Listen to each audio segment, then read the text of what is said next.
a prison in South Wales, not the sort of place you would immediately associate with the teachings of an Austrian philosopher and visionary who died in 1925. But Rudolf Steiner was used to challenges, and he challenged us.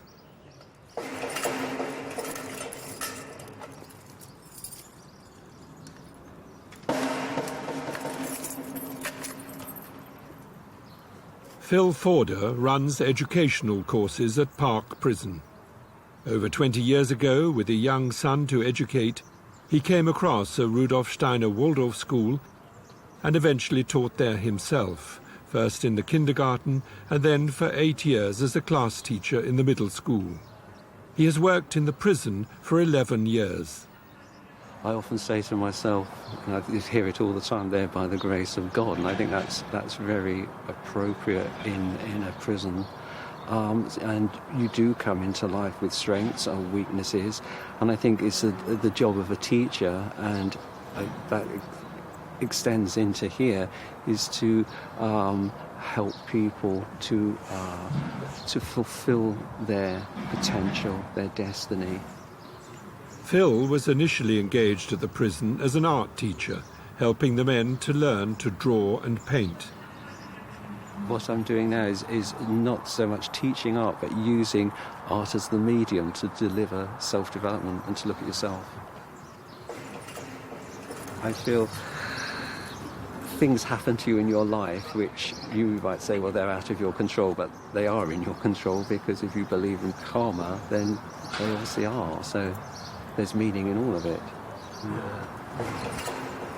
Do you find that the prisoners can come to an understanding of that? Yes, I do. I think they can, sometimes in a very conscious way and sometimes not so conscious, but I do think that you're dealing with the whole person, not just what you see in front of you. Yeah. I mean, is that what you try and do with your work with them, then? Is that what you're trying to do? I think it's a waking up. It's a connection. It's trying to put into place something that's missing, and usually the momentum for that comes from the man themselves, not from me. I just present the opportunity, or try and present the possibility for that to happen, but it's actually them who take it up with a lot of gusto, actually, because it's what they want. So how is that similar to what you did as a Waldorf school teacher then? Because I think you're working with the same forces.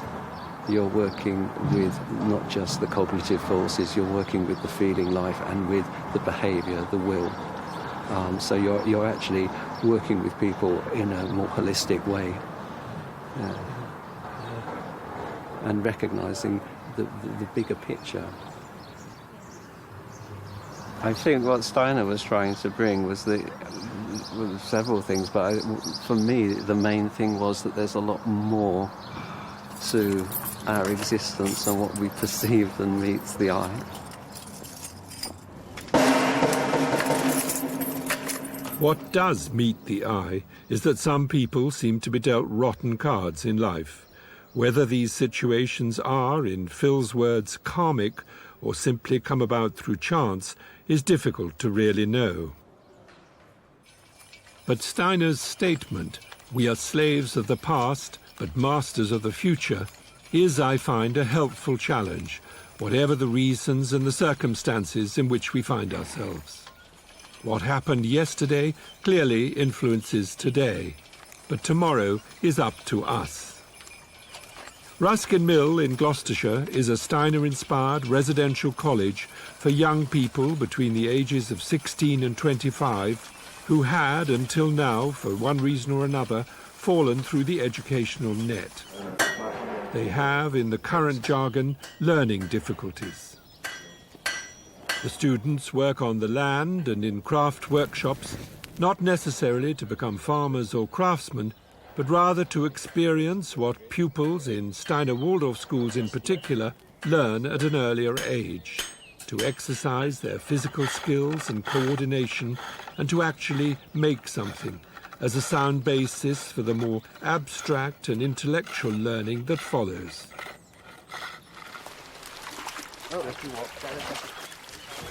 At Ruskin Mill, they are therefore aiming to recreate some of the earlier developmental stages that many of the students have missed, and in a situation where the role model of the adult is crucial.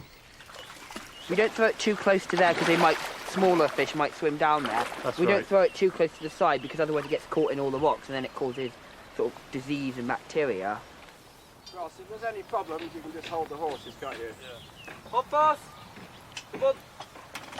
Above all, they're trying to help young people, whatever their past difficulties, to move on, to take the reins and to become masters of their future. We're educating more than just the intellect of the student, because that hasn't worked for them very often in the past. So we're really educating the head, the hands, the heart, and seeing them as a whole being, and understanding that if you educate the hand, then actually you're educating the head as well through your feeling realm. So it's a very holistic picture of how to educate somebody, and that happens on the farm and in the craft workshop and in the kitchen and in the household, wherever the students are encountering life at Ruskin Mill. The work of the Ruskin Mill Educational Trust is the inspiration of Angus Gordon. The source of his inspiration, besides Rudolf Steiner, is the 19th century craftsman and designer William Morris and the art critic and philosopher John Ruskin. Over the past 18 years, the organisation has grown from 35 students to 300 students, and with 6 further centres across Britain. Transforming material, wood, clay and metal, and growing their own food as an inspiration for transforming themselves is the essence of this educational initiative. One of the challenges that Rudolf Steiner actually places in the world is that problems have to be gone through. They have to be overcome. They can't be avoided for true transformation. And any offer of education or intervention that doesn't value at the heart the freedom of the individual to continue recycling their own pain, if you like, or their own trauma, if they don't want to take that step, it is absolutely clear you can only offer them simple tools to start that journey. Don't come back up the hill, just come down it, okay? Right, okay. Yeah, and then this humps. Bye-bye. What's happened? I didn't see that. You just cut the string? The string went too close. Right. The string went too close. Emerson College in Sussex is an adult educational centre where Steiner's work is studied and developed. I did a course there myself over 40 years ago. And it's a very hard and lonely decision quite often to end. And what I wanted to say, it's helpful, I think, to know that externally ending a relationship does not end it, that it will find its resolution in time. Relationships are the topic currently being explored for a diploma course in biographical counselling, underpinned by the notion that we're not just determined by the interplay of nature and nurture, but that each one of us has a spiritual biography, what Carl Jung called a person's story, and that the circumstances of our past lives play into each new incarnation, what is often described as our karma. Are you saying that our relationships, whether they be the good ones or the difficult ones, invariably have some sort of karmic element to them? Yeah, almost always. You could say that we share a past, we have met before, and the question is, what are we doing now? So almost invariably, we have a history with each other. And really, Steiner's very strong about that. It's really time to wake up to that, to let the other wake us up, to become aware of them, and through them becoming aware of ourselves. he talks about that we are each other's initiators, into the mystery of what is a human being. So to be able to carry that person in our thoughts with their particular struggle, even if we cannot live together. When we listen to somebody's story, we can sometimes hear this, and sometimes people say, I was born this way, I was born with this question. So I think already people have intuitions that this has come from somewhere else. So we don't remember, but we have a growing sense of, like, oh, hello again, I know you, or, oh my God, it's you again. You know, that kind of feeling. I think people do have that experience. And redeem the pictures of each other, because it's very painful for both partners to be carrying a negative picture of the other. But you're not trying to help people understand or remember their past lives. No, it's not about that. Because anyway, no, it's actually much more to the future. So can I understand what I've done in this life? Can I get in touch, get a handle on my own biography so I can take a step into the future? So it's much more future-orientated. What's calling me? How can I realize what I've come to do? But not about what I have done or what I have been in my past life.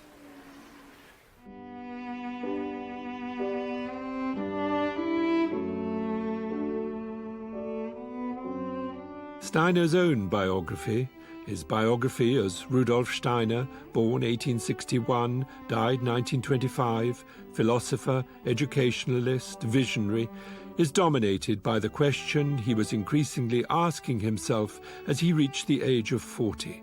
How long must I be silent? Already as a boy, growing up in the Austrian countryside, the son of a humble railway official, he had spiritual experiences about which he could speak to no one.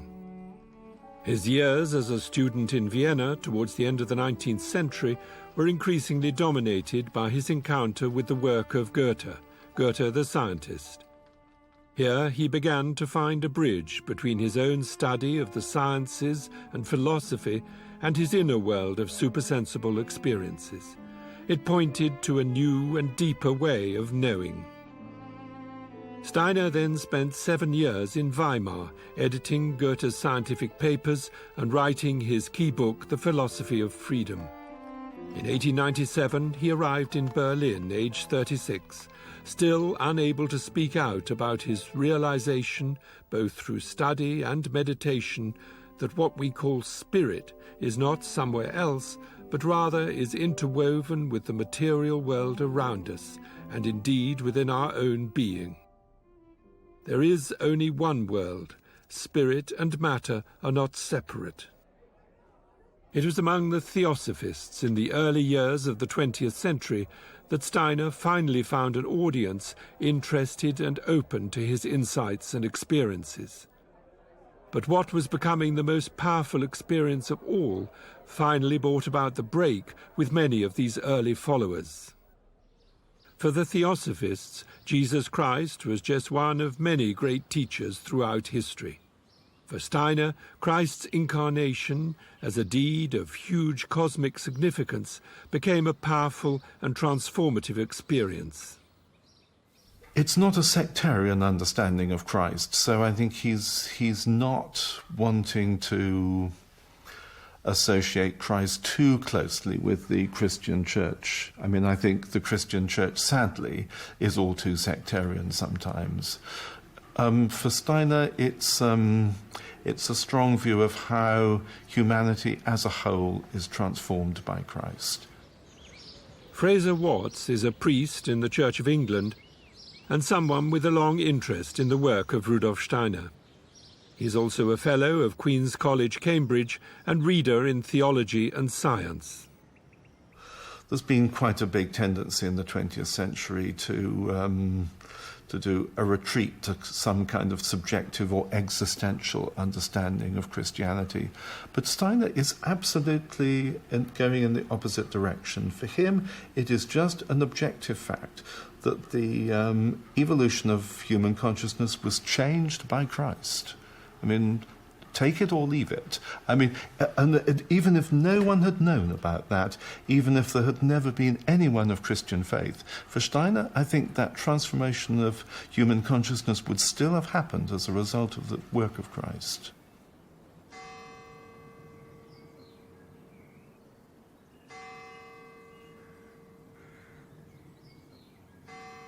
The church at Potschach, in the village where Steiner lived until he was 8 years old. As a child and throughout his life, he was drawn to a great variety of people, priests included. In his autobiography, he describes his father as a free thinker. For Steiner himself, what increasingly mattered was knowledge, but the kind of knowledge in which science and religion, faith and reason are not at odds. A scientist of the invisible is how he has sometimes been described. I think the distinctive thing about Steiner's approach to that is to want to find some scientific approach to religious and spiritual questions. There are different ways of bringing science and religion into dialogue, but I think that's what's distinctive, to approach, I think he would say the spiritual rather than the religious, but to approach the spiritual in a scientific way. He clearly has exceptional powers. Because they're so unusual, it's hard to know quite how to characterize those, but he's clearly some kind of clairvoyant. And he's unusually disciplined and highly trained in the way he uses those clairvoyant powers. And he has such a serious sense of purpose to leave the world a better place as a result of his mission. And arising out of that, all this great outpouring of practical activity. And I don't know of anyone else who spans all those things, really, has the exceptional powers, is so disciplined with them, so purposeful and so practical. I think that's a unique contribution. Why is Steiner not better known, do you think? It's an interesting question why Steiner isn't better known. I think there are various reasons. There's something off-putting about his writings. I think that has to be said. What style, you mean? Yes. Style and content, I think.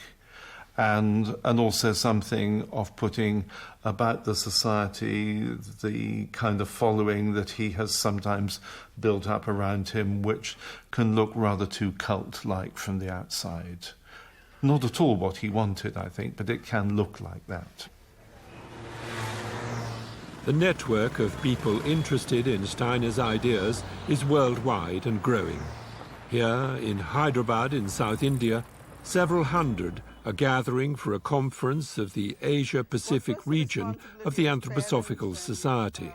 Anthroposophy being the name Steiner chose for his movement after his break with the Theosophists. Most, if not all, of these people would reject the notion of a cult, in that as teachers, farmers, doctors and therapists, although interested and inspired by Steiner's insights, they are working hard to make these insights their own and to take them further, as well as to learn from important developments in education, science, medicine and psychology since Steiner's death nearly 100 years ago. I'm originally from the UK. I met anthroposophy 34 years ago in a school for handicapped children near Reading. It's now a Waldorf school. At that time it was a special school. Some severely disadvantaged children there. And I worked as the gardener. And my wife worked as the cook. And for me, meeting the work of Rudolf Steiner was like finding water in the desert.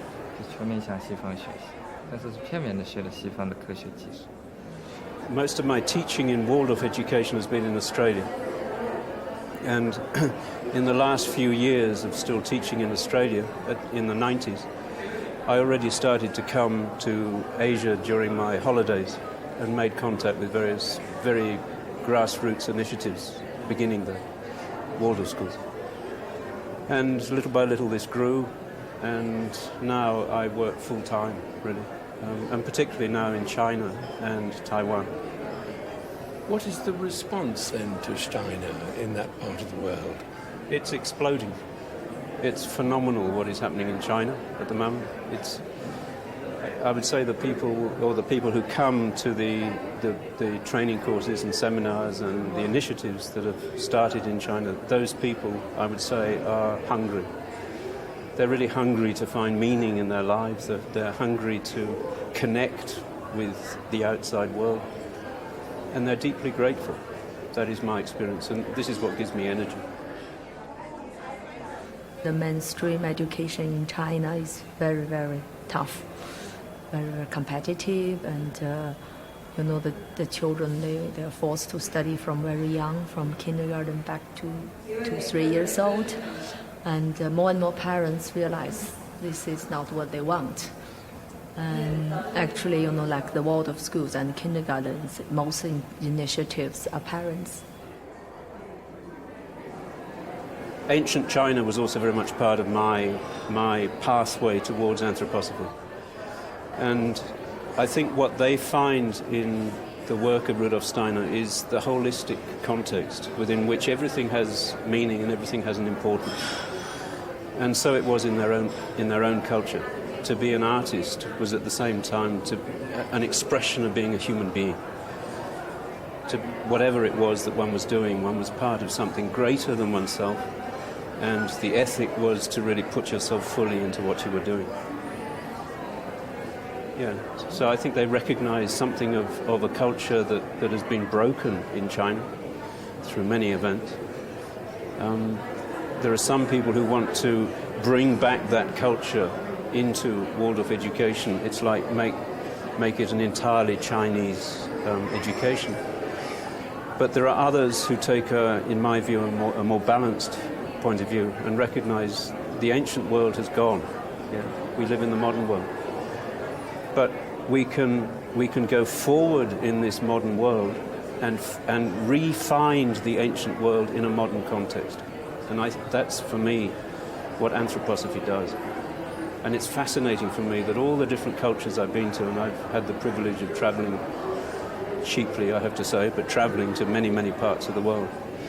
And again I found that people there can say, like here in India, they can say, but anthroposophy is just a repetition of what we already know, yeah?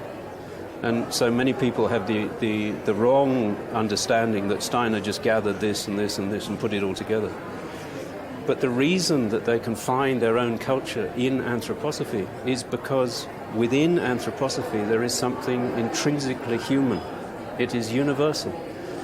And this universality expressed itself in the past in all the different healthy cultures. And in today I feel that what we are in the process of doing all around the world, not just people involved with anthroposophy, but we are creating a new culture. I am a Zoroastrian, and in Zoroastrianism there is nothing like karma. It's resurrection theory there. So for me, karma, there wasn't resistance. In fact, I found my answers to some things that happened in my life. Karma was one of the sort of tool for me to understand why things happen. And Steiner's view made me look at my own religion in a different way. It's not that I'm rejecting Zoroastrianism completely, but I understand my religion much better now because of Steiner's viewpoints.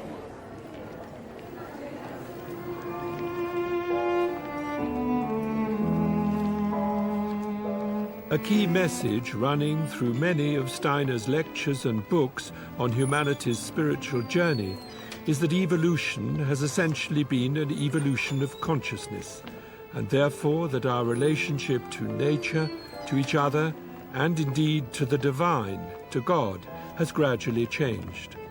The more we have become individualized, the more we have forgotten our sense of interconnectedness with the world around us and with the universe itself. This feeling of separation, I'm me and you're you, has given us our sense of self, yet has come at a certain cost. But the journey isn't over. In the words of T.S. Eliot, we shall not cease from exploration, and the end of all our exploring will be to arrive where we started and know the place for the first time.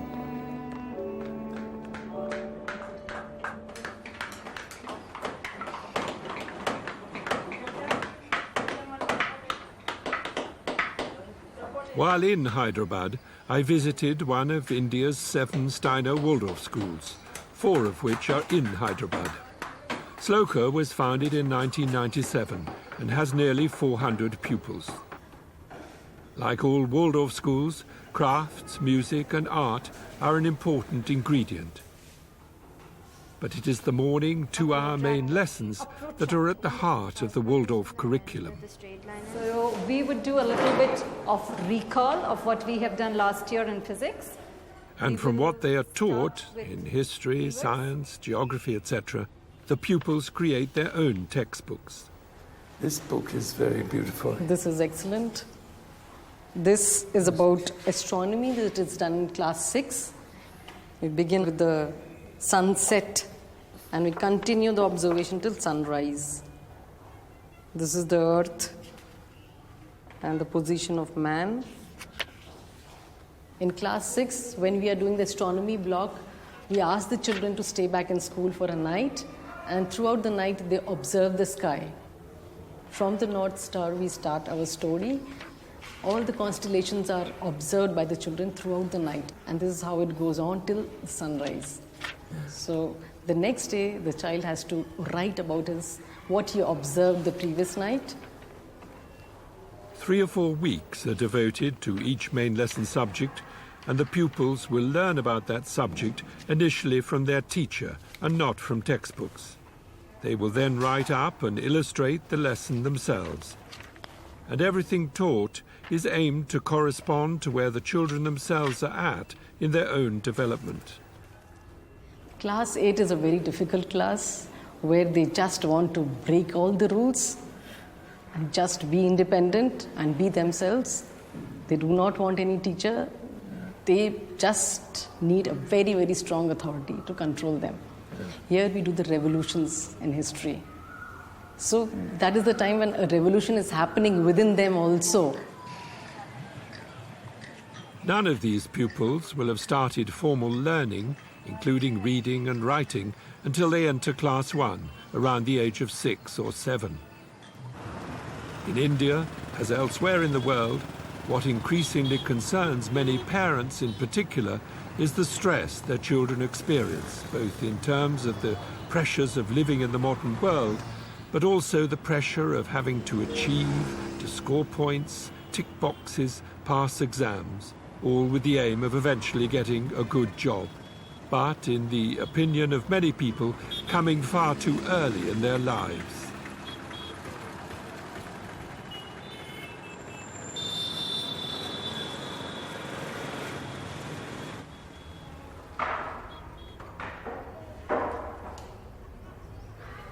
At Sloka's kindergarten in Hyderabad, the emphasis is on a very simple and rhythmic routine of creative play and stories, or simply having time to watch and wonder.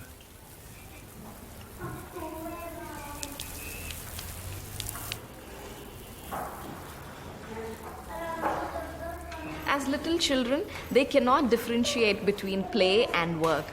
For adults, we know that there's a play time and a work time, but children, play is as important because it's all imitation, that they imitate whatever they see.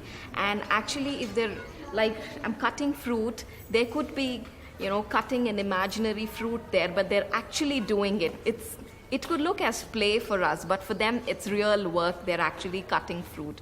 Or perhaps they're actually cooking something. It is work for them. They cannot differentiate between work and play. What Steiner emphasized when he founded the first Waldorf school in 1919 in Stuttgart was that childhood has distinct phases, and that children not only have to grow up and learn the ways of the world, but also need time and space so that what each one brings into the world can unfold harmoniously. Trailing clouds of glory is how Wordsworth expressed it, though some of the baggage we carry on our backs, maybe from past lives, is often far from glorious.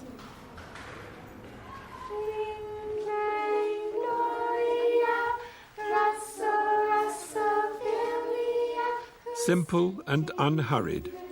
It is this atmosphere that is attracting more and more parents to Waldorf kindergartens all over the world. Here in upstate New York, in the Hawthorne Valley Waldorf School, I came across this growing awareness that if childhood is eroded, we are diminished as adults. There's a story, I think it's from Zorba the Greek, about him holding a butterfly that's just come out of a cocoon and wanting to see it fly, so he tries to blow on the wings to dry the wings before their time, before they're really strengthened and ready. And the butterfly ends up crumbling and unable to really fly, and its time was not yet come for it. So we're giving children time. I asked Janine whether she believed there'd been some golden age when all was peace and harmony. No, I think every age has had its struggles, but I feel that, it's all a remembering and a forgetting, and we've done quite a bit of forgetting, and it's time to do some remembering again. That's really what I feel. And Steiner brought so much, but also many other humanitarians, Gandhi and Tolstoy and many great thinkers have brought these gifts. So wherever we go, if we can find ourselves centered again and being able to remember our true purpose of why we're here, in serving each other and in regenerating this gift of life. The teachers who come forward to work in places like the Hawthorne Valley School, one of over 100 Waldorf schools in the USA, share what many other people feel these days, a view that education is not just about imparting knowledge, but is also about awakening and nurturing what the children already know. Tell me about your... Torrin Finzer is chair of the education department at nearby Antioch University in New England, and General Secretary of the Anthroposophical Society in America. Which grade is she in now? 4th grade.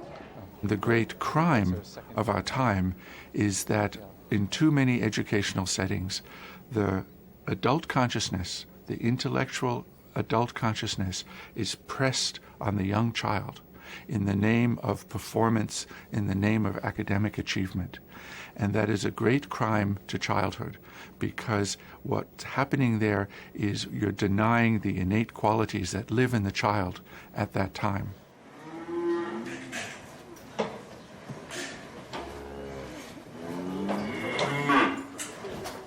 As well as the Waldorf School in Hawthorne Valley, there's a 400-acre biodynamic farm, an active youth group called Think Outward, a bakery and shop, and a kitchen garden from which vegetables are trucked twice a week to Union Square Green Market in New York City. Coordinating this whole Hawthorne Valley operation, an attempt to tackle our day-to-day needs in a healthier and saner way, is Martin Ping. There's a lot that doesn't seem to make too much sense anymore, and yet we've grown up with it. We've created it. Human beings have created the system we're in now. So there's something in that we are challenged by, because it's not like it was necessarily just imposed from outer space or something. We did this. So how do we find our way out of it? If we're beginning to see the cracks and we're beginning to feel like it's not meeting us at a very, very deep human level, then how do we find our way back out? I think Steiner really had a lot of very fine indications that provide a bit of a roadmap for that. And it's not just Steiner. I mean, there's obviously many, many ways in which people are approaching our modern predicament. Agriculture is certainly one of our modern predicaments. And already back in 1924, when Steiner gave a course of lectures to farmers in Central Europe, there was concern about the effect that chemical fertilizers were having on the soil and on the quality of the food we eat. The importance of organic farming is increasingly recognized. Steiner's biodynamic method goes further in that the preparations used on the land are designed not only to enhance the quality of the produce, but also to heal the earth in the process. And a recognition of the role that not only the sun and moon, but also the planets play in plant growth and health determines when you plant what. I asked the farmer in charge at Hawthorne Valley for his reaction to our title, The Challenge of Rudolf Steiner. I think his basic challenge, I would think he was so far, I think the picture of agriculture that he gives is going to be valid for hundreds and hundreds of years still, for us to really grasp it. And then certainly the real challenge for all of us is develop the insight and develop the capacities to really see what he described. It's not good enough to just be able to recount it. We'll have to be able to see it.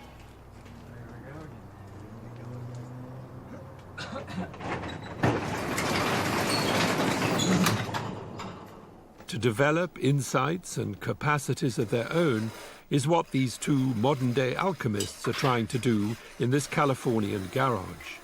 Their task to make biodynamic preparations based on indications by Steiner that are not only an effective alternative to chemical and potentially harmful substances that are marketed worldwide, but are also more appropriate to the soil and climate of California and the tropics than those used in Western Europe. I asked Dennis Klocek to what extent Steiner was tapping into something that we knew in the past and have forgotten. Rudolf Steiner didn't appear just out of the blue. There's an old saying, genius never escapes its age. So he was a genius, and he brought the best elements from the ancient traditions together and synthesized them in a scientific context. That's why his work is called spiritual science. He felt it was really important that the scientific context be recognized by spiritually minded people, because he grew up at a time in his development when spiritism and Ouija boards and table tapping and seances, that was the way people got access to spirit. And he inherited the mantle of theosophy, and that was part of their lore. And what he said was, no, it has to be made in the same way that we make science. However, on the other side of science is this death rationale force that can't imagine life forces and beings as spiritual beings. That's a whole other dimension, and they're separated now. And so it's necessary to bring those two together in order for science to be redeemed, and in order for spiritual work to move into the future rather than just be stuck on what we inherited from the past. It has to move into the future, but the scientific revolution is not random. It's not an anomaly. It's a reality. So it's not going to go away. So the scientific worldview is not going to go away. So we can't just go out and hug trees and talk about fairies and hope that that's going to go somewhere. Even if that's the perception that we have, that has to be grounded in reason. So it's both. It's an inheritance from the past. And if you read Paracelsus and Basil Valentine and the alchemists, you'll see everywhere in their work is this threads that Rudolf Steiner was picking on and pulling forward. And yet, with his cosmology and his rational training in science, he could move it further. Dennis Klocek teaches consciousness studies at this college near Sacramento. His colleague, Matthias Baker, a fellow researcher, is consultant to a number of biodynamic vineyards in California. When Dennis referred earlier to his preparations as medicine for the earth, I asked him why the earth needed medicine. If we left it alone and stopped spraying it with chemicals, wouldn't it be perfectly happy? No. If we left it alone, it would be very lonely, because it's our mother, and she says to us all the time, "You haven't called home in a while. You're only using my bank account to live. So you need to love me and nurture me and feed me with medicines, because I'm sick from your neglect."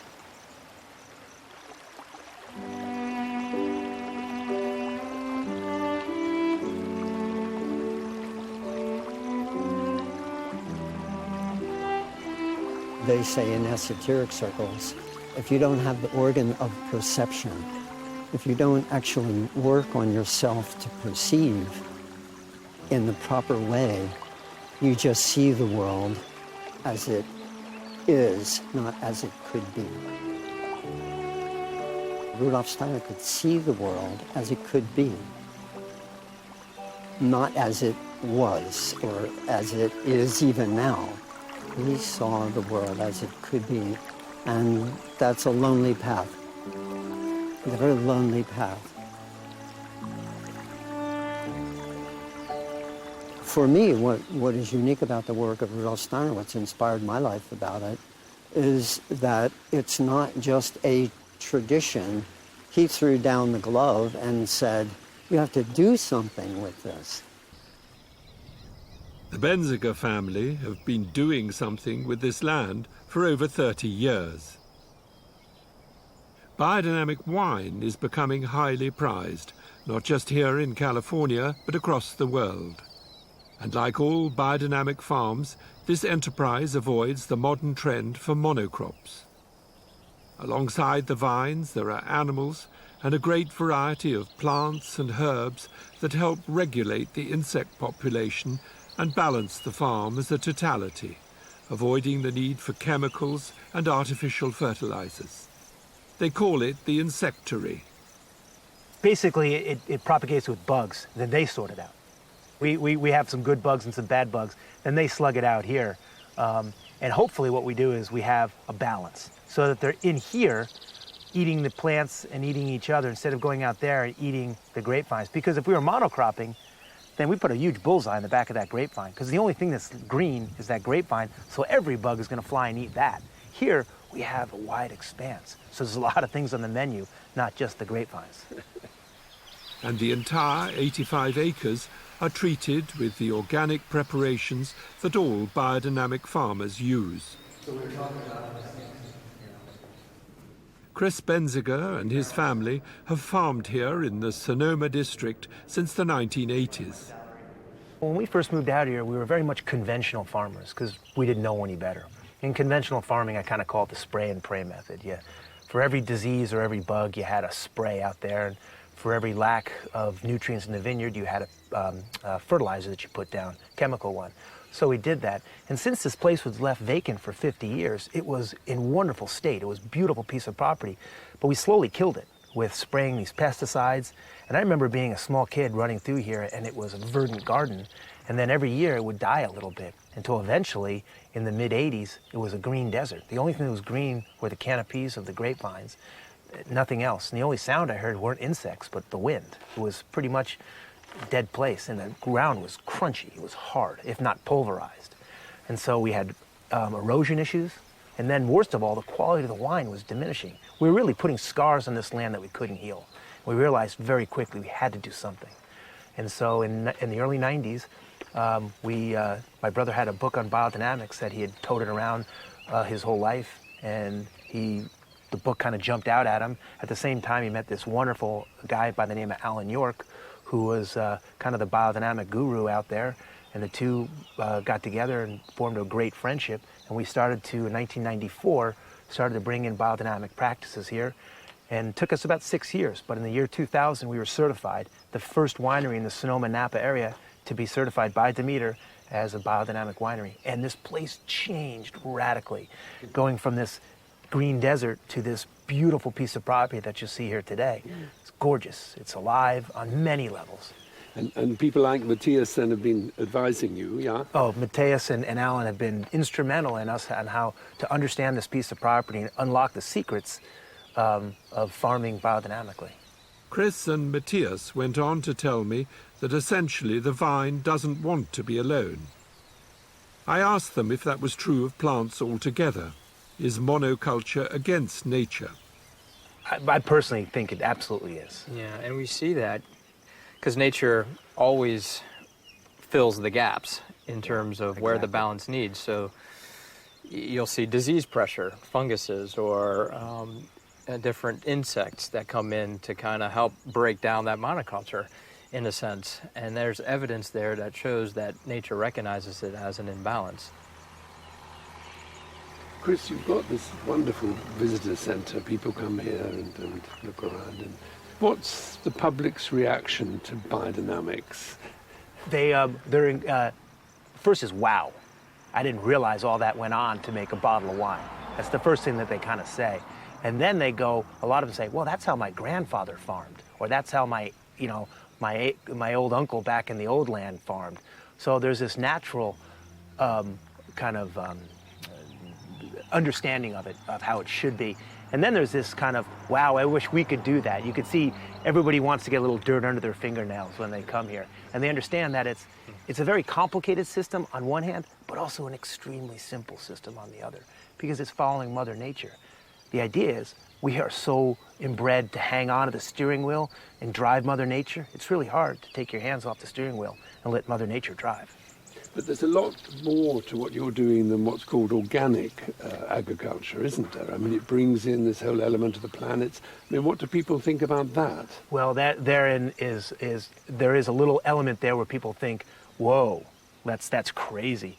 But it's funny because when you explain to them rhythms and things like that, then they get it. But when you just say cow horn and biodynamics, they think, what the heck's a cow horn for? But biodynamics is more than just cow horns filled with cow manure that are buried in the earth for 6 months over the winter before spraying the substance that's created onto the land. What underlies Steiner's picture of nature, and indeed the whole phenomenal world, including ourselves, is an invisible realm of beings, some more evolved than we are, some less so, that support and sustain life in its fullest sense. I asked Chris how his fellow Americans related to the idea that what they call God is intimately connected to what surrounds us in our daily lives, and not only to a heaven that is somewhere else. That there is, in other words, only one world. In the States, we have no problem with religion, okay? You know, with this God-fearing and the Holy Spirit. But those same people that go to church on Sunday have the hardest time understanding natural spirits, the rhythms of nature that, you know, their God supposedly brings here. They don't see that part of it, these natural systems. So it's very hard for people to, they understand religion, but they're not spiritual in the sense that they don't follow what's happening naturally right underneath their noses. Instead, they want to have a chemical package tell them that this is better than actually following a natural rhythm, which I don't understand, because the beauty is right here. This piece of property is the best church in the world when you see it in action. You have to believe that there's some higher order when you walk around and see what's happening here. You don't need to walk into a temple or a church or a mosque to see that. I think nature is very wise, but it is not free. We are not very wise, but we are free. So giving ourselves in the freedom that we carry to nature in a certain way, that's the preparations. That's grinding up a silica crystal to bring it in a gravity condition to a levity condition so it becomes active again to the rhythms. That is our work.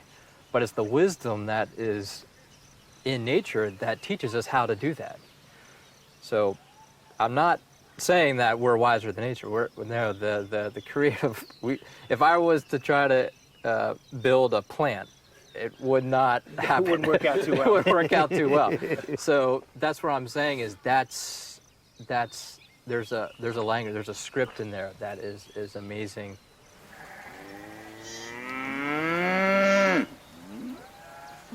Matthias went on to suggest that our challenge is to reconnect to nature and to the earth in a way that is sacred, but sacred in a new way, and that for him the essence of Steiner's message to farmers is that the work they do on the land needs to be accompanied by the work they do on themselves, a message that could apply to all of us, whatever we do.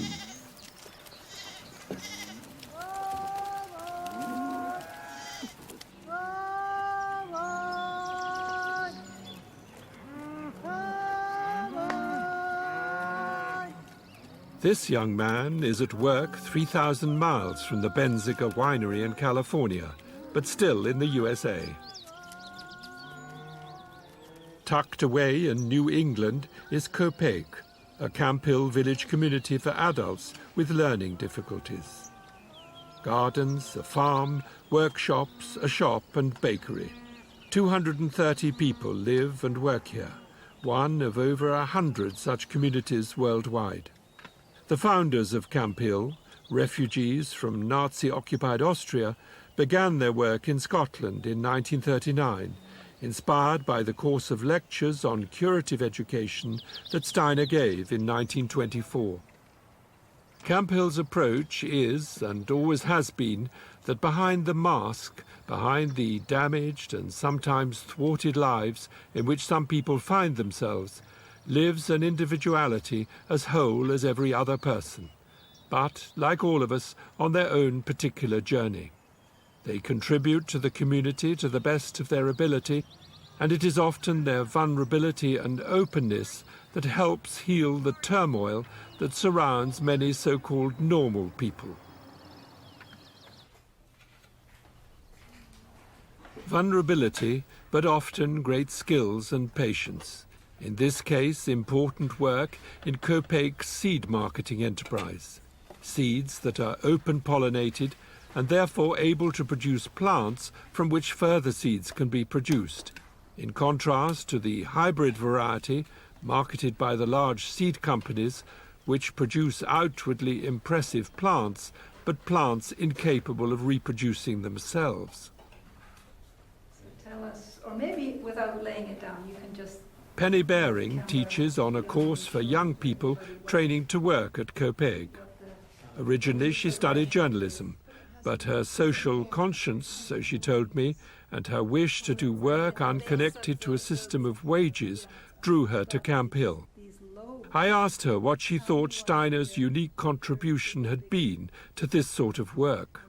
I think one of the greatest things he's put into the mix as far as how we understand or relate to a person with disabilities is the fact that this is not the only life they will have, and that it's possible to do things now which will give them the possibility to have a future incarnation which is whole and healthy.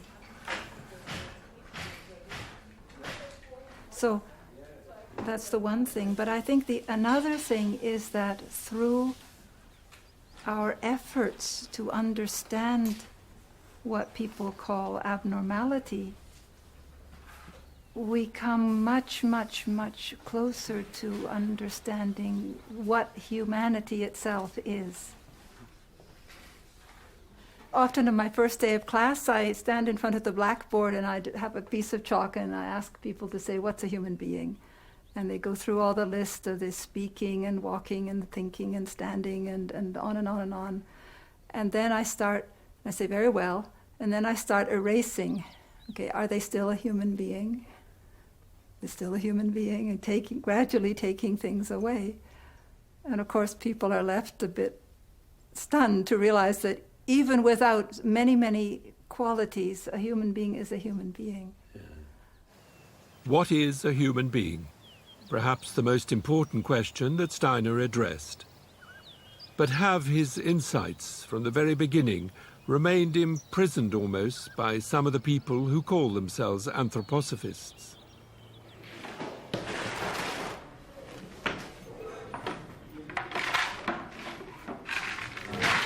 I asked the baker, Joseph Papas, whether he thought that Camp Hill communities like Copiague have tended to isolate themselves from the world at large, and whether Steiner's legacy altogether has become too exclusive.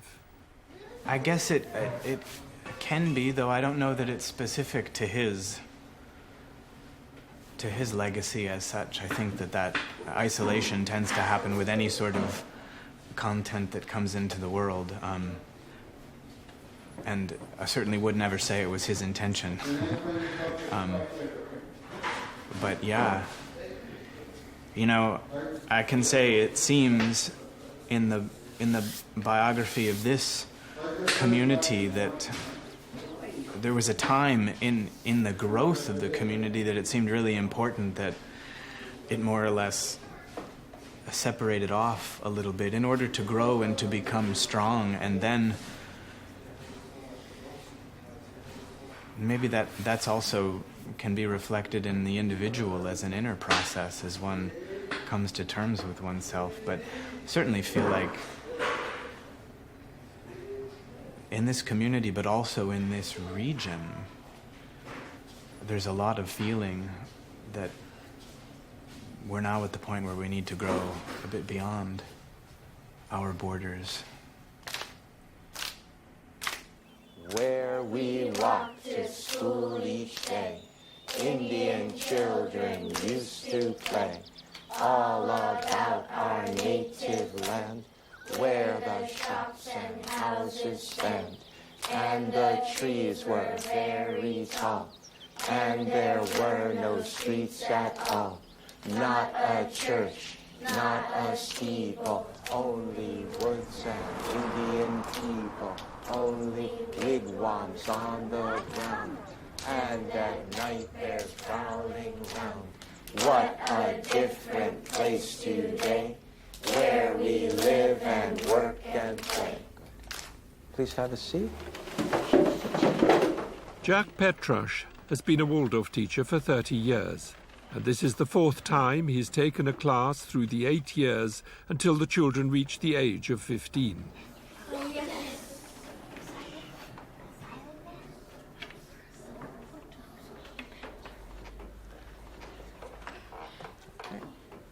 Silent arithmetic. Here we go.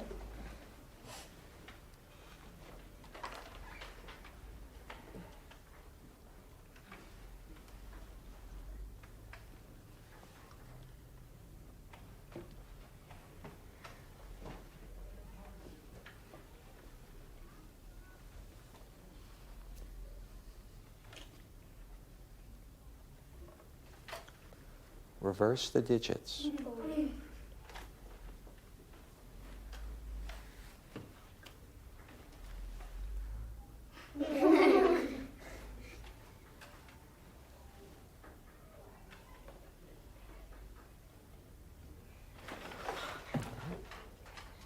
Kneel. Excellent, good. Nearly 2 hours later, and the morning main lesson is over. One of Jack's concerns is that in the Waldorf school movement, there isn't always sufficient interest and appreciation for some of the positive things being pioneered in mainstream education. On the other hand, mainstream appreciation of Waldorf methods is also not much in evidence. I asked him if any sort of dialogue is taking place. I wish I could say that it was happening in a marked way, but it happens more in small ways. There are educators who are coming out of mainstream who can appreciate what Waldorf has to offer. Good. Listen carefully. But unfortunately, they're few and far between. And in our climate in America, with No Child Left Behind and the tremendous pressure on testing that came out of the Bush era and is continued, unfortunately, with President Obama, it's very hard for the ideas that are essential to Waldorf to resonate within the educational community. There's just too much pressure. Oh, see, this one was wrong.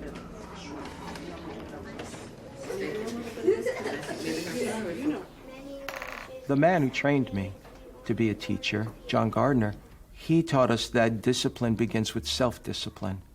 and that it's our ability to take ourselves in hand that really will help us to guide children in the right way, to be worthy of all they give you, because children look up to you in the most remarkable way. They see us as better than we are. You know, they when they're young, they see us as individuals who hold knowledge I want you to just trim it off a little bit right and wisdom and like the ability to solve their problems.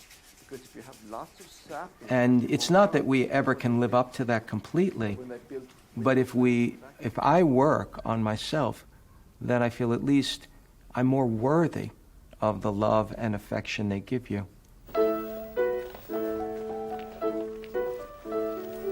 I think about the world that the children that we teach and raise will inherit, and how many problems will be in that world. And I think about the kind of thinking that's going to be needed to solve the complex, seemingly insolvable problems that we have in the world with the environment, with our cities, with our prisons, and even in America with our democracy. And I know that the problems aren't going to be solved easily. They're going to require a type of thinking that is new and innovative.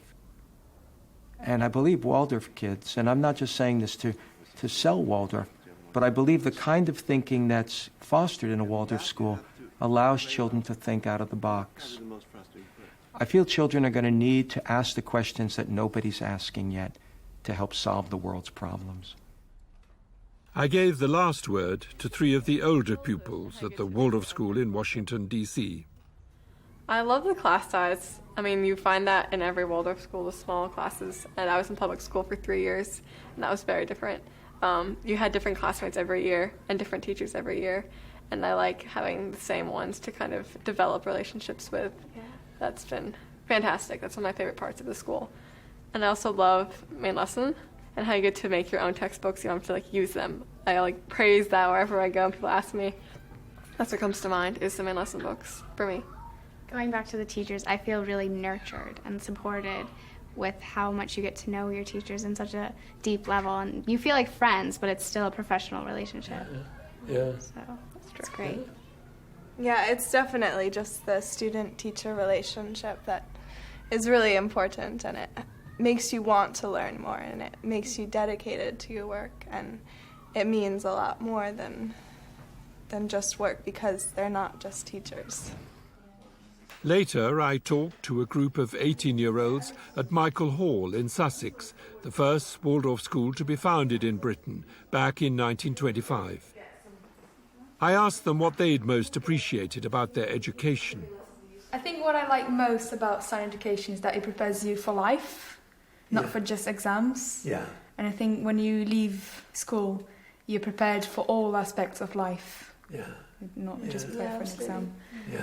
Not just crafts and arts, and it's not just academic. It's finding a balance about everything, and that's how we go out into the world. Is potentially we go out as balanced human beings to grow and to mature, and so on in later life. But that's what makes it so rich.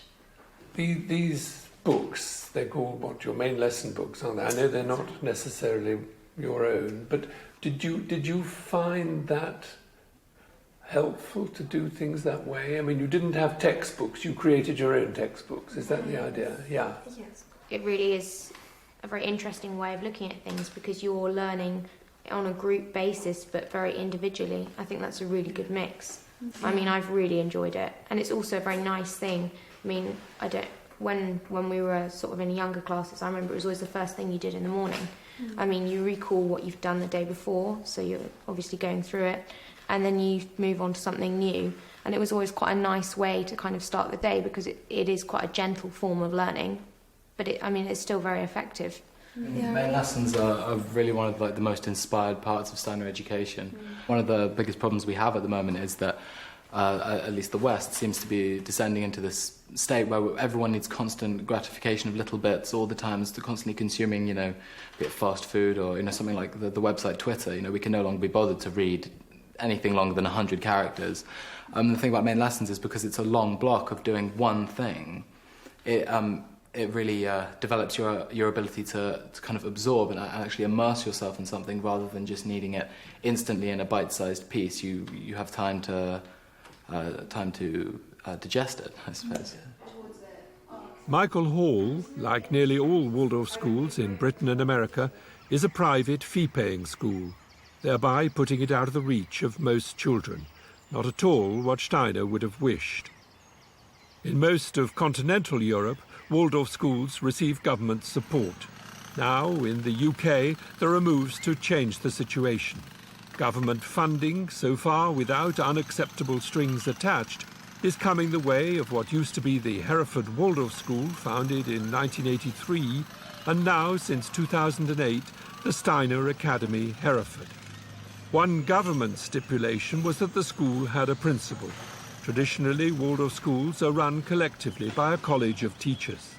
Here, the principal, Trevor Meffam, who's been connected to Waldorf education for 25 years, is supported by his deputy, Clarence Harvey, who came from mainstream secondary education in Liverpool. I asked Clarence what drew him to a Waldorf school. That's a long story. I suppose essentially, I believe in what it's trying to do. That there is something missing. That's my experience. There's something missing in mainstream education. And I have been aware of Steiner education for many, many years through my professional training and experience and so on. And I suppose I recognize in it the possibility of something different emerging. So I was very drawn to helping that to happen. What would be different then? In a word? Yes, you know. In a word, what's different is that I think this education makes it central that we're dealing with the children and who they are and who they can be, rather than with external demands of society. External demands of society are important, but it has to start with who the children in their deep selves, who they are. So for me, that was an exciting and important thing to help support happen. Is it possible in schools, in publicly funded schools with all the accountability, to not lose sight of the children? What would you say, Trevor, with the essence then? Well, I think there's an awful lot of talk in these times about technology, globalization, speed, variety, all of those things. And a lot of it is packaging. A lot of it is stuff that's on the surface. But I think, echoing what Clarence just said, I think there's a really important need not to bring about globalization of the world, but to bring about humanization of the world.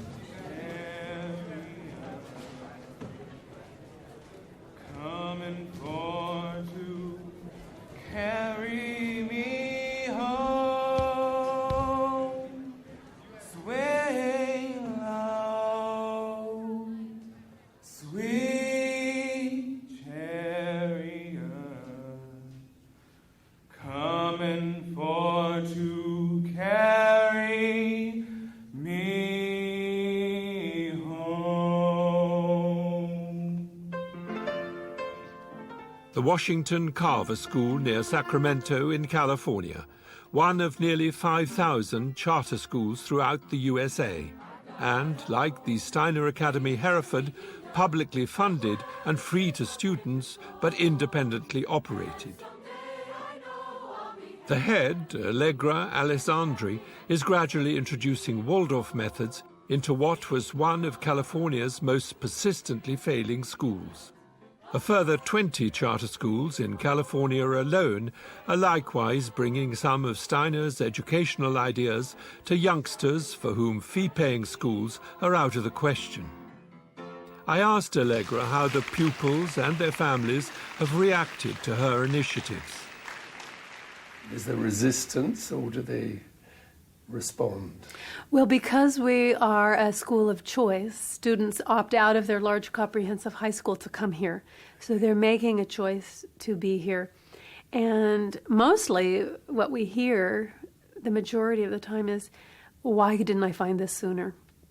We have students who are very creative and artistic, who have been really languishing in the system, who have been failing in the system, and yet are very bright students with enormous talents. And they come here and find a place to flourish because they are developing and growing, and that's recognized. The compromises that inevitably arise when Waldorf methods are introduced into mainstream education are a problem for some Steiner purists. But it seems to me, on a visit to a school like this one, that Steiner would be delighted that people are experimenting and moving beyond the borders of a movement that can all too easily become inward-looking and even elitist.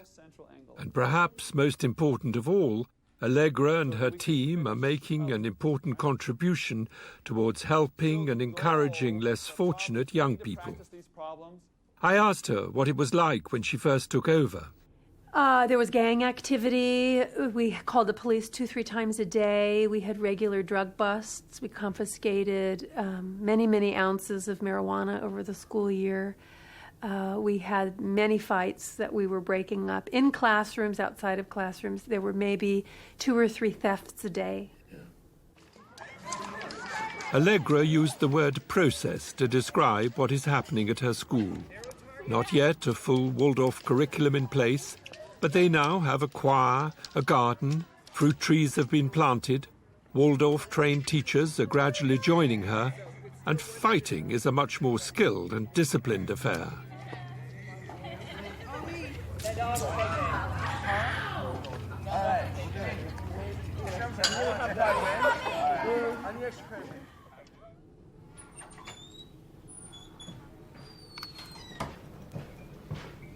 Rudolf Steiner never visited America, but he did travel extensively in Europe during the last 20 years or so of his life, delivering over 6,000 lectures, as well as writing books, plays, and a collection of meditative verses. Walter Kugler is in charge of the archive related to Steiner's work up until his death in 1925. It's housed in the basement of this building, across the meadow from the Goetheanum in Switzerland, the center of the Anthroposophical Society that Steiner founded. It replaced an earlier wooden building which Steiner designed and worked on with an international group of helpers for nearly 8 years, and which was destroyed by fire on New Year's Eve in 1922. Steiner drew up plans for the replacement, this time made not out of wood but of concrete, but he never lived to see its completion.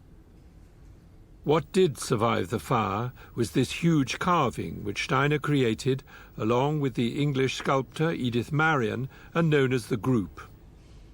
Steiner referred to the central figure as the representative human being.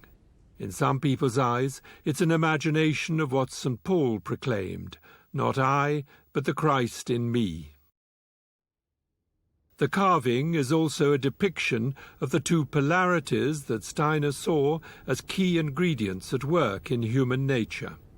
One, that he identified as Lucifer, is the influence that gives us our sense of self, independence, and creative potential. But if taken to extreme, leads to pride, selfishness, and a flight from our tasks on earth. The other influence, Steiner called this being Ahriman, is what helps us to keep our feet on the ground and to live in the here and now. But again, if taken to extreme, encourages us to believe that only what can be weighed, counted, and measured is real. All else is fantasy. Our task is to hold these 2 polarities in balance. And Steiner didn't leave out the role of humor on this arduous journey. Jung would have called Lucifer and Ahriman archetypes. For Steiner, they were actual beings like us, caught up in a mighty evolutionary drama, and a drama that is unfolding not just in the heavens, but throughout human history here on earth. It's a drama that has consequence for the spiritual world, and it is it is not just a kind of forgettable backdrop to what really counts. It's not something simply to transcend as Maya, as an illusion, as something that you want to get out of in order to go to heaven and avoid hell or something like that. He has much more the sense that human evolution and human history are part of a grand spiritual drama that transcendent, beings and forces and realities are attending to and are in some sense participating in and are interested in the consequences of. That's extraordinary. But in these last years of his life, Steiner was not only occupied with his visions of cosmic and human evolution, and with the creation of new architectural and sculptural forms, inspiring artists such as Kandinsky and Joseph Beuys. Despite problems with his health, he continued to travel, here on a visit to North Wales in 1923.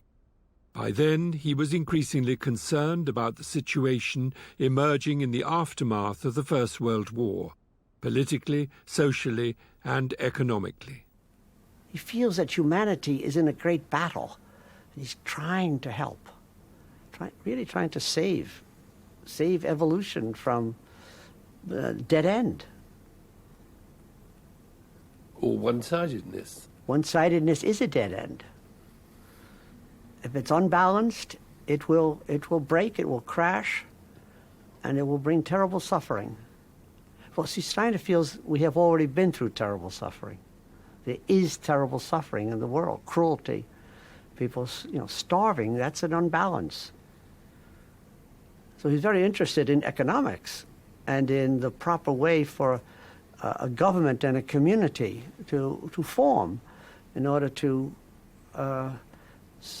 really to save people from starvation and also from meaningless work.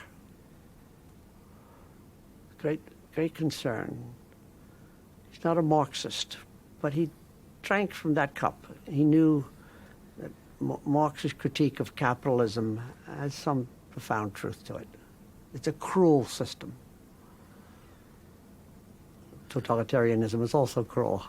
We haven't found an uncruel system, but that's what he was looking for, where the economic, the political, and then the whole cultural sphere would work collaboratively in their respective spheres without anyone taking over the other.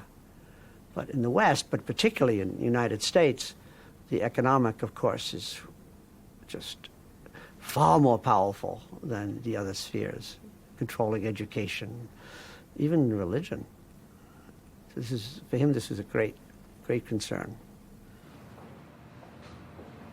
Economics points to banking, and the concern expressed by Steiner nearly 100 years ago and echoed by Robert McDermott that the economic sphere has got too big for its boots has increasingly become the concern of many.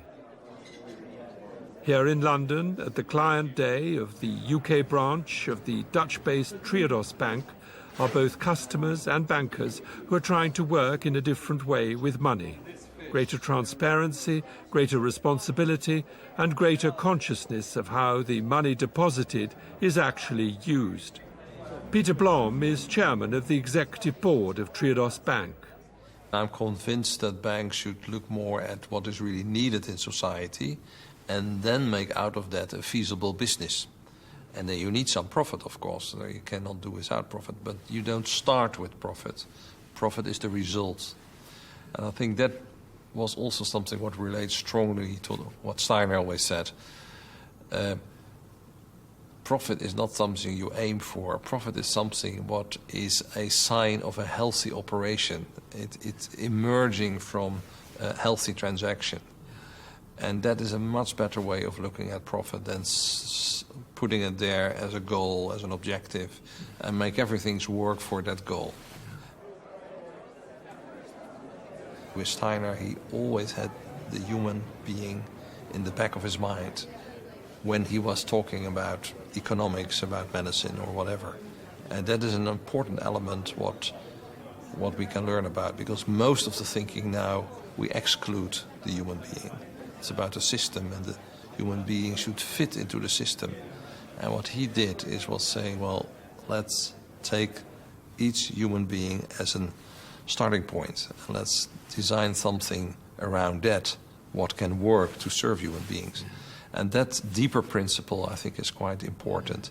And you cannot achieve that by just copying what he has said or just repeat what he has said. I think that's the challenge, maybe not so much for him, but for us to work with what he has brought to us. What Steiner brought was frequently in response to questions and to requests from individuals or professional groups, teachers, farmers, priests, artists and doctors. In April 1921, he gave a 3-week lecture course for a group of medical practitioners in Dornach, his base in Switzerland, during which he gave the first detailed and systematic introduction to anthroposophic medicine, and also spoke about mistletoe as a remedy for cancer. The essence of all such gatherings was the quest for a deeper understanding of the human being, without which, said Steiner, it has actually become impossible to investigate the true nature of health and disease. Steiner worked closely with the Dutch doctor Ita Wegman in bringing his insights about health and disease into practical application. At the Hiskier Institute in nearby Arlesheim, research into the use of mistletoe as a treatment for cancer continues. Into this high-tech machine, the sap from mistletoe, harvested in June, is mixed with the sap from a second harvest in winter. The rotating discs revolving at an incredible 10,000 cycles per minute, a velocity of 1,600 kilometers per hour. One of the doctors had described to me how mistletoe, this semi-parasitic plant with no inclination to be a proper plant, with roots in the earth and a normal flowering process, could be seen as somehow held back in an embryonic way. To me, this exposure of the saps to such gravitational forces, 50,000 G forces, is like a huge wake-up call to a mistletoe potential, bringing it to Earth by exposing it to these gravitational forces. And that seems the key to unlocking the potential of the mistletoe for the treatment of cancer, unlocking it by bringing it to gravity. So that's just another way of my way of describing it, because that was, I think, behind Steiner's attempt, unlock potential. The mistletoe is a hidden plant until it becomes unlocked in this way, the manufacturing process, and then in clinical practice. I asked the director at Hiskier about this strange combination of highly sophisticated technology with a plant one associates with druids and folklore. Yeah, the combination is strange. This old, huge, old mystical plant and this high-tech procedure. But, these are polarities which maybe give sense. Which may be taken as a feature, as a characteristic of anthroposophic medicine, both trying to span the understanding based on old, traditional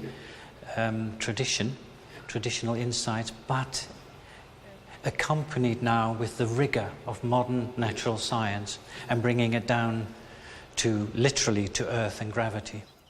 Outside the institute, the botanist at Hiskier showed me an example of mistletoe growing in an oak tree, describing what he called its anti-tendency to all the normal processes of plant growth. It has a very strong reduced shoot growth. Every season you have only one stem and 2 leaves, and no more leaves. And the next season they will open the flower, and in the end of the season the berries will ripen.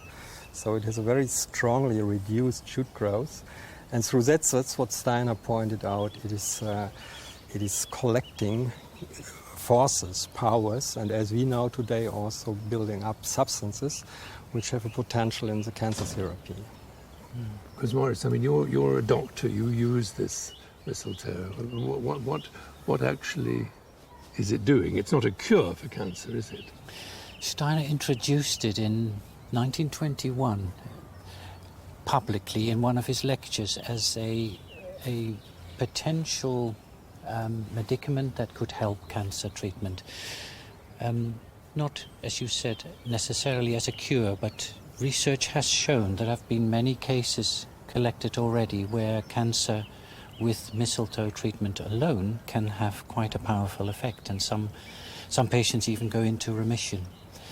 Mostly, over the last research has shown, and Helmut already indicated, the substances have been looked at and studied in great detail now, and more is now understood of why this may be the case, why it may be a helpful remedy. Why is it? Well, it's something to do with its peculiar botanical properties and the very unique composition of substances inside. And the most studied substances, I mean, there are the hundreds of different substances inside, but the most that have been studied and are understood are the lectins and the viscotoxins, two substances that seem to have a direct impact on the cancer, and equally important, an impact on the immunity, the patient's immunity, the possibility of one's own natural forces to deal with and to an extent overcome cancerous processes.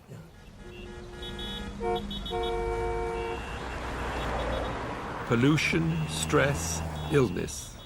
How can we find the ability to muster inner forces in the healing process, or simply to cope with modern life? An ally in this challenge is Velida UK, here on the outskirts of Ilkeston in Derbyshire. Founded in 1921 as a result of Steiner's contact with the medical profession, Velida is now a worldwide organization providing medicines that stimulate our natural capacity to heal ourselves and to remain healthy.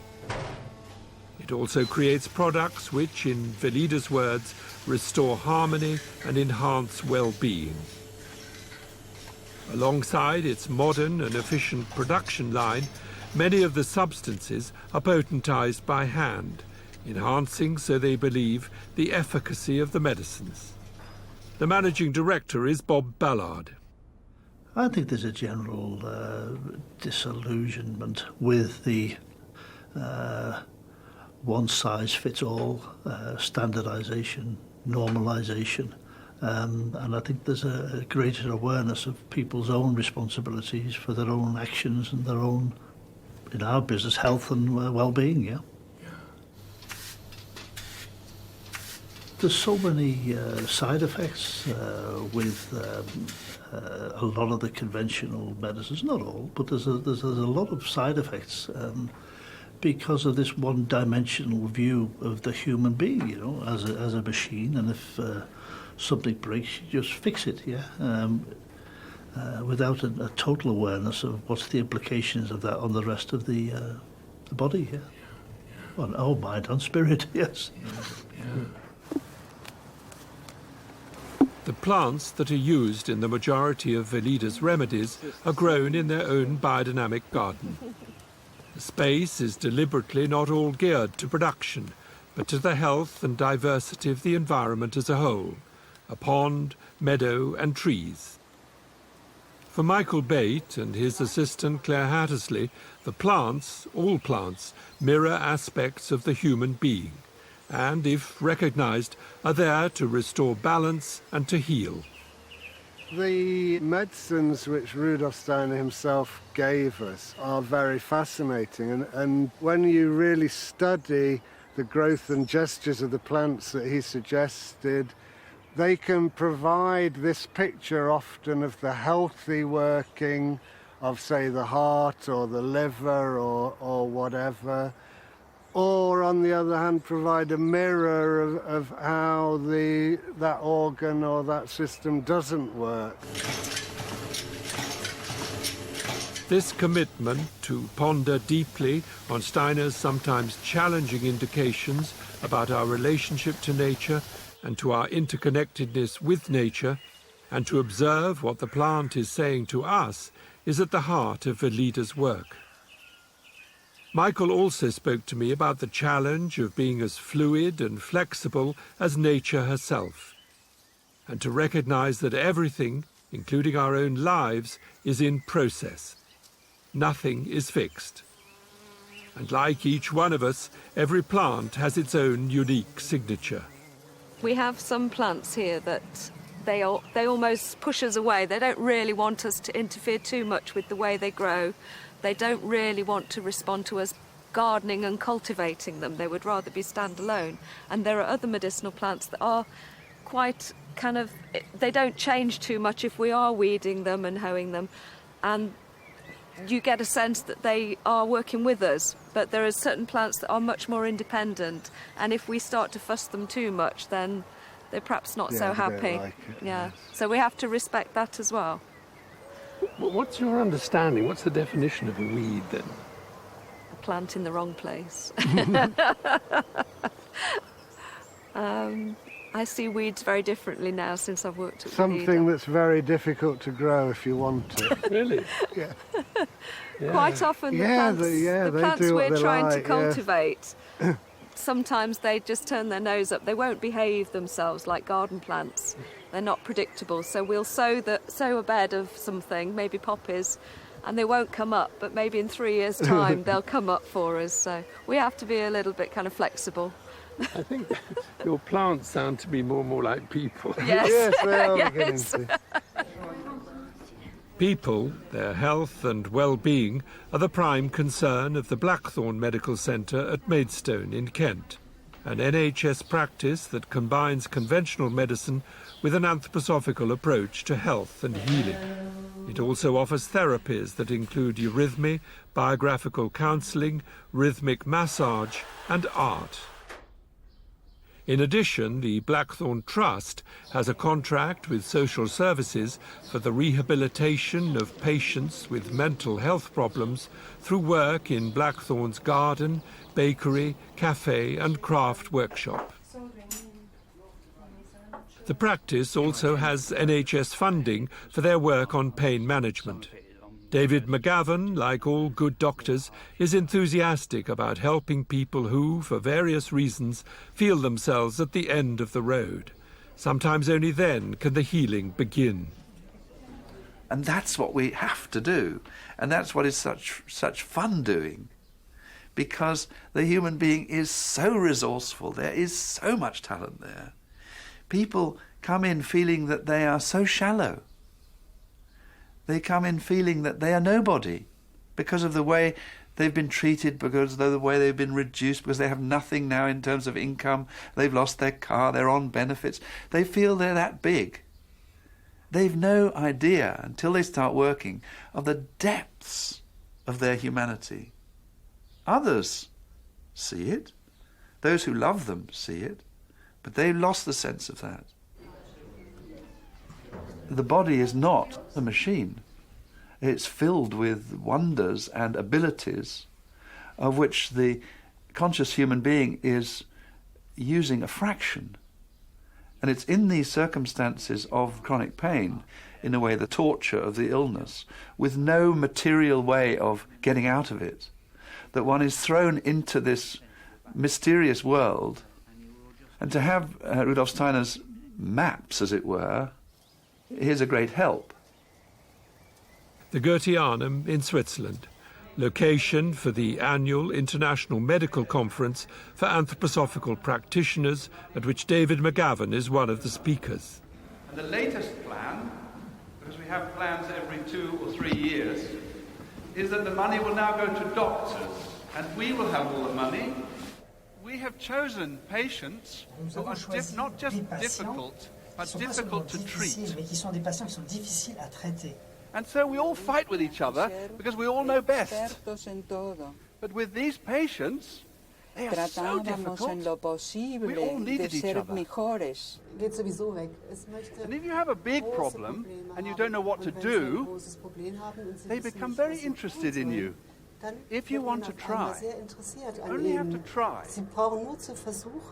И другие Things are люди. weak at the Какие center. еще люди могут нам One must look помочь? for strength, and the whole thing goes into a very, very expensive form of amusement. E quindi diventa Everybody wants dispendioso. more. And this Tutti is a vogliamo real di più, problem, vogliamo star and I meglio. think our medicine is E noi one of the very pensiamo che few, la if not nostra the only medicine, medicina that can take patients into independence può portare because we il recognize nostro the paziente verso presence of the ego. l'indipendenza.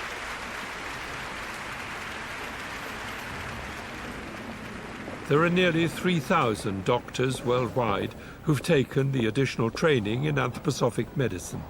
Alongside an increasing number of hospitals, clinics and surgeries offering treatments informed by and developed from Rudolf Steiner's indications.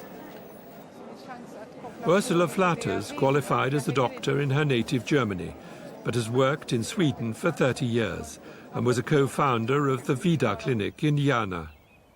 I asked her what she felt was Steiner's most significant contribution to medicine. It's very much. Maybe the most important thing is that you need to integrate every illness into the biography of a human being. It means the illness has a context, and that has big moral consequences. You have to treat everybody individually. You have to listen to everybody. You have to find out what is the possibility in this situation for the individual patient. Maybe this is the strongest thing that inspired me most and really deeply changed my relationship to the patients and my decision making. So each person has a story in a way, that's what you're saying? Yes, yeah? yes, and the story is sometimes a secret story even for the patient. So when you get ill, something is like a secret. There's something in it that we both have to find out. Steiner said everybody has a mission, not only the big person on the platform. Everybody has a mission. That also means he has a task in this life. So this kind of feeling for biographies as a period of time in which we come with task and we work for this task and we go with the results and bring the results in the future evolution of ourselves, but also of humanity.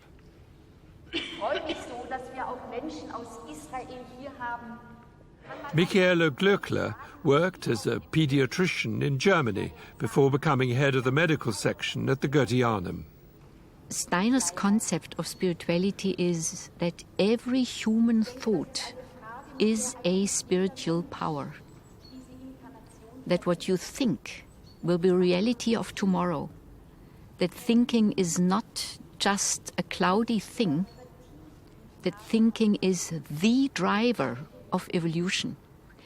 So if you have this concept, thinking is the spiritual power and is also life, then you understand psychosomatics, why thinking can heal, why meditation is healthy, why bad thoughts are affecting people. You do not know this only, you understand, and you can also work with that concretely in healing, in concepts. But also when you have remedies from nature, minerals, plants, healing plants, you understand the spirit. You understand the effect also on the consciousness, on various parts of the body.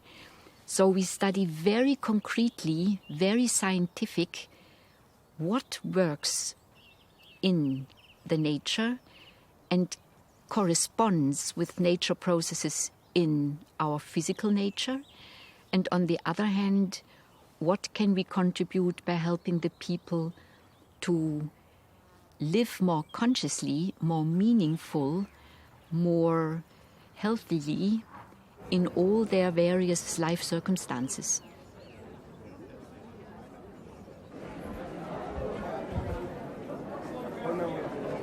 Michael Evans is a general practitioner from England who also runs regular courses in anthroposophic medicine for doctors in the UK and in India and the Philippines.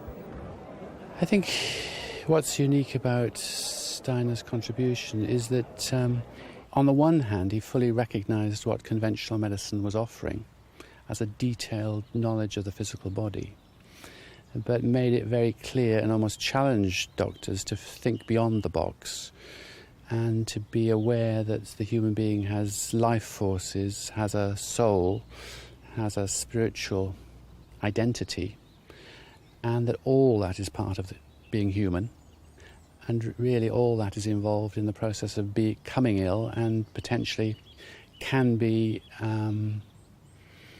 mobilized in the healing process. Karina Zeller is from Argentina and works as a doctor in Chile.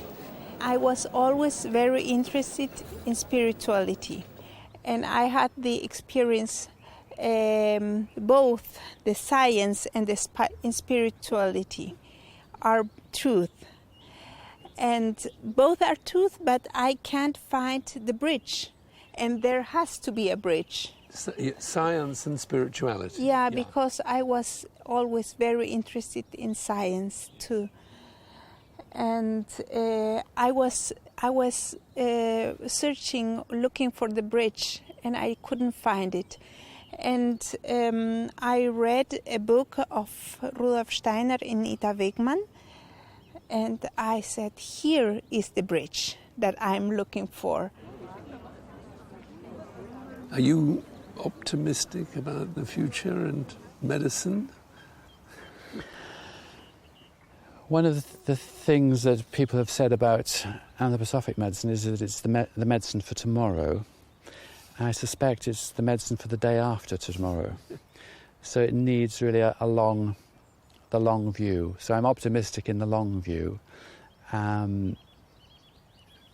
Not quite so optimistic in the short term.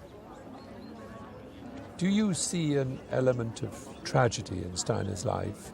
The fact that he did die quite early? Yes. Certainly, I think the whole life is, from one point of view, it's a tragedy. I think he was suffering a very lot. Because? Because I think his insights were so far-reaching that he didn't meet enough people to understand quick enough. But from another point of view, you can say love is always a tragedy. You come with something really new.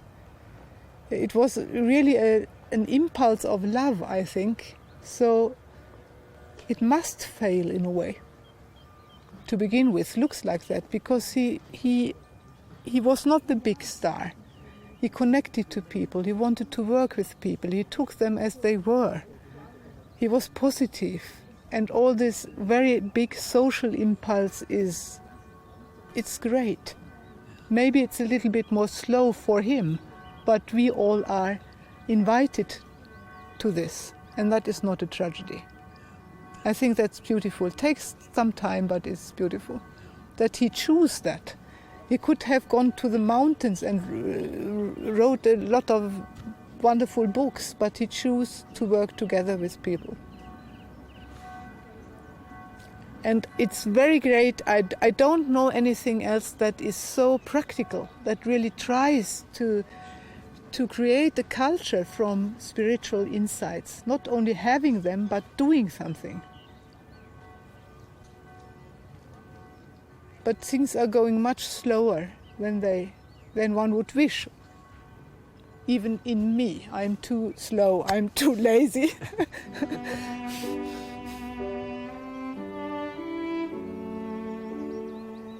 Slowly but surely might be one way to describe the progress of Rudolf Steiner's legacy, not only in medicine, but in all areas of daily life. He died nearly 100 years ago, on March the 30th, 1925. During his lifetime, he frequently spoke about death and in particular about the bond that continues between those of us on earth and those who are no longer physically present. And to the extent that we are open and aware of those we have known and loved, so can they continue to help and inspire us. And we, in our turn, can communicate to them insights and experiences that can only be learned in the here and now.